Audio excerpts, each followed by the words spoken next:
خواتین کے جو خاص مسائل ہیں ان کے بارے میں مختصر سی بات. جب پیریڈز ختم ہوئے تو نہا لینا ہے اور نہانے کے بعد اپنے روزے رکھنے ہیں. جتنے دن کے پیریڈز تھے ان کا فدیہ دے دینا ہے اور اگلے رمضان سے پہلے ان روزوں کو پورا کر لینا ہے. اور بیسٹ ہوتا ہے کہ پھر آپ ونٹر میں رکھ لیں. اور اس میں یہ بھی یاد رکھنا ہے جلد بازی نہ کریں. مثلاً کچھ لوگوں کو کہتے ہیں کہ مجھے نا 6 to 8 ڈیز تک ہوتے ہیں, کبھی 6 ڈے ختم ہو جاتے ہیں, کبھی 8ویں دن تک جاتے ہیں. اب نا کئی لوگوں کو بڑا شوق ہوتا ہے کہ ہم نا زیادہ روزے رکھیں. وہ کیا کرتے ہیں, چھٹے دن ہی نہا لیتے ہیں. اب اگر 7ویں دن ان کو دوبارہ سے تھوڑا سا وہ سپاٹنگ ہوئی, پھر پریشان ہوتے ہیں کہ روزہ ہے کہ نہیں ہے. تو اس کے لیے بہت ضروری ہے کہ تسلی کر لیں. جب پاکی پراپر پوری ہو چکی ہے تب آپ نے روزے رکھنے شروع کرنے ہیں, تو آپ اپنے آپ کو اس پریشانی سے بچائیں. دوسری قسم کی بلیڈنگ ہوتی ہے جس کو ہم کہتے ہیں نفاس, جو پوسٹ پارٹم بلیڈنگ ہوتی ہے, کہ جب ایک عورت ہے, اس کا بچہ ہوا ہے اور اب وہ روزے نہیں رکھ رہی. اس کی اپر لمٹ 40 ڈیز ہے, لیکن ہر عورت کے لیے 40 ڈیز نہیں ہے. اپر لمٹ 40 ڈیز ہے. کسی کو 10 ڈیز ہوتی ہے بلیڈنگ, کسی کو 13 ڈیز ہوتی ہے, کسی کو 2 ویکس ہوتی ہے. تو وہ بھی کیا کرے گی, تب تک وہ روکے گی اور اس کا فدیہ دے دے گی اور وہ بعد میں پورے کرے گی. irregular بلیڈنگ کے بھی بہت سے کازز ہوتے ہیں. کسی نے کوائل رکھوائی ہے, کسی نے کانٹراسیپٹیو کو انجیکشن لگوا لیا ہے, اس کی وجہ سے irregular بلیڈنگ ہو رہی ہے. کسی کا سائیکل چینج ہو رہا ہے, اس کے لیے ہو رہی ہے. تو سب irregular بلیڈنگز کے لیے ہم نے یاد رکھنا ہے, آپ نے نہا لینا ہے اور نہانے کے بعد آپ نے ہر نماز کے لیے فریش وضو کرنا ہے. مزید آپ لوگوں کے کوئی بھی سوال ہو تو آپ یہ کر سکتے ہیں. اسلام Q&A جو ویب سائٹ ہے نا, وہاں پہ آپ جا کے اس کو مزید پڑھ سکتے ہیں اور دیکھ سکتے ہیں. قرآن پاک میں جہاں پہ روزے کا ذکر آیا, اس میں اللہ سبحانہ تعالیٰ نے یہ بھی ہمیں کہا ایام معدودات, کہ یہ چند گنے چنے دن ہیں. کتنے دن ہوتے ہیں, 29 یا 30 ڈیز ہوتے ہیں. تو ہمارے ساتھ ہوتا کیا ہے, رمضان سے پہلے جوش ہوتا ہے, چاہت ہوتی ہے کہ رمضان ملے گا.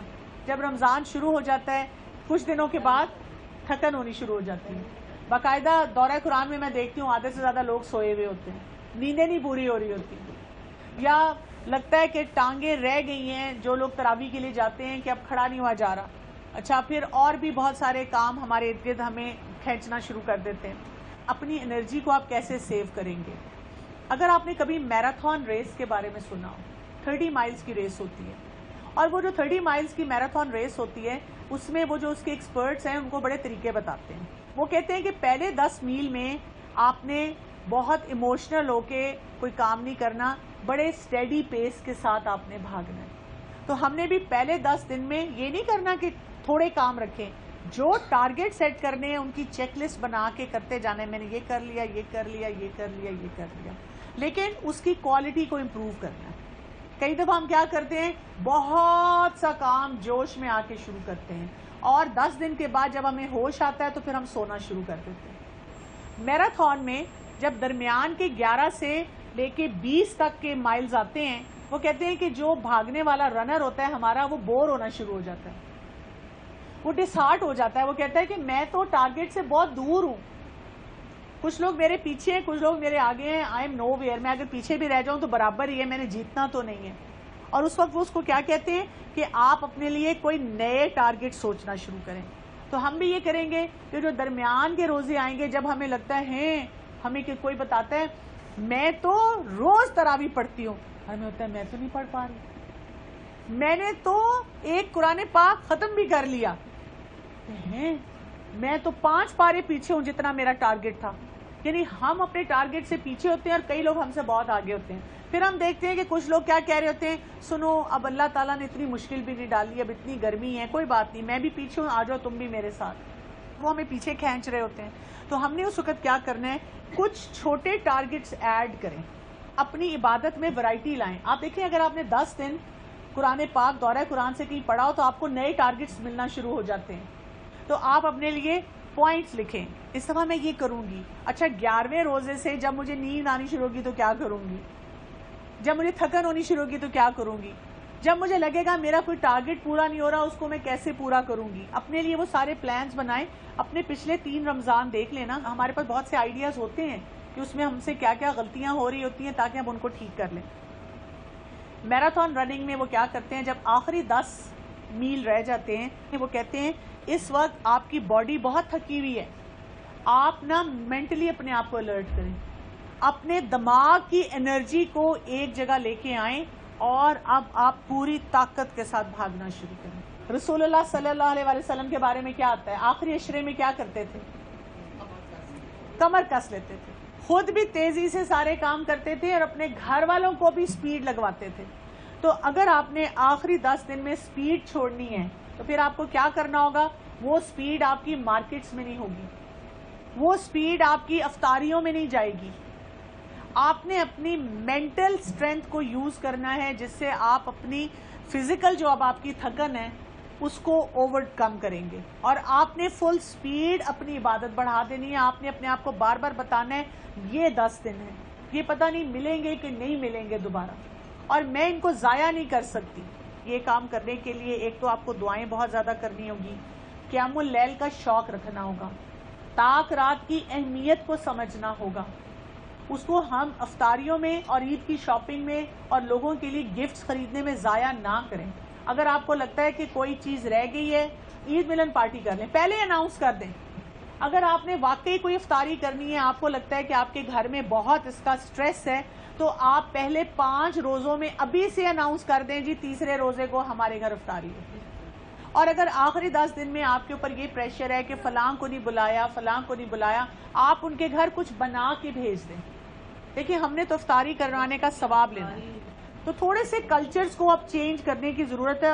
بات یہ کہ یہ ساری باتیں جاننے کے بعد میرے لیے جو ایک حدیث بہت کنسرن لاتی ہے، جس میں رسول اللہ صلی اللہ علیہ وسلم نے ارشاد فرمایا تھا کہ کچھ لوگ ایسے ہیں جنہوں نے روزہ رکھا ہوتا ہے، روزہ رکھنے کے باوجود ان کو بھوک پیاس کے علاوہ اس روزے سے کچھ نہیں حاصل ہوتا. اصل چیز جس کے لیے ہمیں دعا کرنی ہے کہ یہ رمضان تقویٰ بڑھائے ہمارا.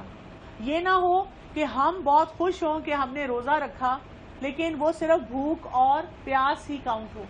اس سے یہ بھی پتہ چلتا ہے بارش جب زمین پہ گرتی ہے تو یہ زمین کی کوالٹی ہے جو ڈیسائیڈ کرتی ہے. بنجر زمین پہ وہی پانی گرتا ہے تو کچھ نہیں اگتا، اور ایک فرٹائل لینڈ پہ جب پانی گرتا ہے تو آپ دیکھیں وہ کیسی فصل لے کے آتی ہے.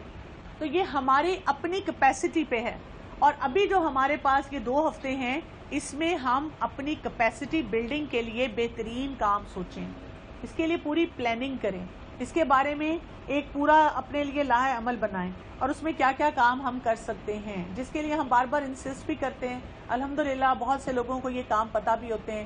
اپنی ساری شاپنگ پہلے سے کر لیں، جو سلوانا ہے عید کے لیے سلوا لیں، جن لوگوں کو گفٹس دینے ہیں وہ پہلے سے لے کے رکھ لیں، انہی دنوں میں لے کے رکھ لیں. اپنے عبادت کے ٹارگٹ سیٹ کر لیں. گھر میں بھی آپ نے جو افطار پہ بنانا ہے چیزیں پوری ڈسکس کر کے فیملی سے ڈیسائیڈ کر لیں، تاکہ آپ روز بیٹھ کے نہ سوچیں اب کل کیا بنائیں. پھر یہ کہ اپنی کچھ دعاؤں کے ٹارگٹس بھی رکھ لیں کہ میں نے کیا کیا دعائیں مانگنی ہیں. اپنی روٹینز کو دیکھ لیں، تو خاص طور پہ یہ سوچ لیں کہ میں نے اپنے فیملی میں کیسے سب کو انکریج کرنا ہے روزہ رکھیں. فیملی میں خاص طور پہ میں بچوں کی بات کروں گی. چھوٹے بچے جو ہیں وہ بہت شوقین ہوتے ہیں روزہ رکھنے کے، لیکن ہمیں نا ان کا مذاق اڑانے میں بڑا مزہ آتا ہے. بچے دیکھیں انسسٹ کریں گے ہم نے سحری پہ اٹھنا ہے. اگر بچہ آپ کا انسسٹ کرتا ہے نا اٹھا دیں. آپ کا بچہ روزہ رکھنا چاہتا ہے رکھنے دیں. ہمارے گھروں میں پہلے یہی ہوتا تھا کہ ہمارے والدین ہمیں سب کچھ کرنے دیتے تھے، انہوں نے کبھی نہیں روکا تھا کہ آپ نے روزہ نہیں رکھنا. ہمیں ہال آتے ہیں کہ بچہ بیچارہ بھوکا پیاسا ہوگا، اس کو گرمی لگ رہی ہوگی. پتہ ہے بچوں کی ہیبٹ بلڈنگ ہوتی ہے، ان کو پتہ چلتا ہے کہ ہم نے یہ کام کرنا ہے. آپ ان کو یہی بتاتے ہیں کہ یہ ہمارا ٹریننگ پیریڈ ہے، اور اللہ تعالیٰ نے ابھی آپ پہ روزے فرض نہیں کیے، آپ کا جتنا سٹیمنا ہے آپ اتنا رکھ لو.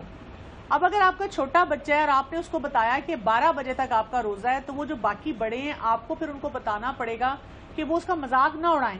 ایک گزرا ہے ہی کھل گیا روزہ، دوسرا گزرا ہے چڑی روزہ، کوئی اس کو کچھ کہہ رہا ہے، تو وہ بچے کئی دفعہ بہت برا محسوس کرتے ہیں. اس کو فیلنگ وہی دینی چاہیے کہ تمہارے لیے یہ بہت بڑی اچیومنٹ ہے کہ آپ نے رکھا. آپ بلکہ ان کو 2 پارٹس میں بھی رکھوا سکتے ہیں کہ آپ صبح سے دوپہر تک رکھو، اور پھر دوپہر کو جب آپ کھا لیں پھر آپ شام کو ہمارے ساتھ افطاری اسی طرح کرنا. اسی طرح سے بچوں کو یہ بھی بتائیں کہ روزے کا مقصد وہی صرف بھوکا پیاسا رہنا نہیں ہے. ہم نے اپنی لڑائیاں کم کرنی ہیں، ہم نے لوگوں کے لیے ہیلپ فل ہونا ہے، ہم نے قرآن زیادہ پڑھنا ہے، ہم نے اس کے علاوہ تراویح یا عبادت اپنی نمازیں جو ہیں ان پہ فوکس کرنا ہے. یعنی ان کو پھر ایک اوور آل پکچر دینی ہے، کیونکہ بچوں کو بھی پھر صرف وہ سحری افطاری اور کھانا پینا نظر آ رہا ہوتا ہے. ٹین ایجرز کے ساتھ آپ کیا کریں گے؟ سب سے مشکل کام ٹین ایجرز کو عبادت پہ لگانا ہے. نے کیا کرنا ہے کہ ان کے لیے کمپنی جیسے کزنز کی یا فرینڈز کی آنا جانا ہو یا نہ ہو، فیملی کے ساتھ، فرینڈز کے ساتھ، کزن کے ساتھ ٹارگٹ سیٹنگ ضرور کروائیں کہ تم لوگ مل کے اپنے ٹارگٹس رکھو اور ان ٹارگٹس کو آپس میں شیئر کرو کہ تم نے کتنا اچیو کیا. قرآن کلاسز ان کے لیے رمضان میں کمپلسری کر دیا کریں. ان کو کہا کریں you don't have any option. جو ان کا ناظرہ قرآن ہے وہ بھی ریوائز کروائیں. سب لوگ اپنی زکوٰۃ اگر کوئی دینا چاہتے ہیں رمضان میں تو وہ اپنی جگہ کیلکولیٹ کر لیں، ان کو دیں. کئی دفعہ ہمارے اپنے رشتہ دار ہوتے ہیں، سفید پوش لوگ ہوتے ہیں. زکوٰۃ کے ساتھ صدقات بھی بڑھائیں، ڈیلی رکھیں کوئی نہ کوئی کہ میں نے کسی نہ کسی شکل میں صدقہ دینا ہے. اور ایسے کام بھی کریں جہاں پہ آپ کے صدقہ جاریہ ہو آپ کے لیے. کہیں کنواں کھدوانا ہے یا کہیں پہ کوئی ویلفیئر کا پروجیکٹ ہے، کوئی اسٹوڈنٹ ہے اس کی کوئی سیمسٹر فی دینی ہے، یا کہیں پہ کسی اسٹوڈنٹ کو کتابیں دینی ہیں، ہاسپٹلز میں ضرورت ہوتی ہے. ان سب چیزوں کے لیے آپ اپنے اندر وہ سینسٹیوٹی ڈیولپ کریں. ایک میں نے چھوٹی سی سٹوری کہیں پڑھی تھی کہ ایک اسٹوڈنٹ تھا اور اس نے اپنے ٹیچر سے کہا آپ جب کہتے ہیں کہ شیطان تو لاکڈ اپ ہو جاتا ہے رمضان میں، تو پھر ہم کیوں دیکھتے ہیں کہ رمضان میں بھی لوگ ہمیں بدلے ہوئے نہیں نظر آتے؟ ٹیچر نے اس کو جواب دیا کہ کیا کبھی تم نے کافی پی ہے؟ بچے نے کہا یس کافی تو میں نے پی ہے. اس نے کہا کافی میں تم کیا کرتے ہو؟ جب کافی ڈالتے ہو تو وہ چمچ سے اس کو مکس کرتے ہو، تو جب تم مکس کرتے ہو اور چمچ نکال لیتے ہو تو کیا ہوتا ہے؟ اس نے کہا کافی کافی دیر تک ہلتی رہتی ہے. تو اس نے کہا ایگزیکٹلی ہمارا بھی یہ حال ہے. شیطان پورے 11 مہینے ہمیں اس طرح ہلاتا رہتا ہے، اپنی لائن پہ چلاتا رہتا ہے. اور اگر ایک مہینے کے لیے جیسے وہ چمچ نکال لیا، اگر شیطان ایک مہینے کے لیے بند بھی ہو گیا تو ہم اتنے عادی ہو چکے ہوتے ہیں اپنے غلط کام کرنے کے کہ ہم سے رکا نہیں جاتا. تو اصل چیز جس پہ ہمیں ورک کرنا ہے کیا ہے؟ اپنا نفس، اپنے اندر کے شیطان کو زیادہ کنٹرول کرنا ہے. ہمیں اللہ سے، اپنے رب سے اچھی امید ہے کہ جب ہمیں وہ توفیق دے کہ ہم اس مہینے میں جائیں اور ہم اپنی عبادات کو بہتر بنا سکیں اور ہم اس کے ذریعے اس کی رضا حاصل کر سکیں اور ہم اپنی آخرت کو بہتر کر سکیں. ربنا تقبل منا انک انت السمیع العلیم وتب علینا انک انت التواب الرحیم. آمین. سبحانک اللہم و بحمدک.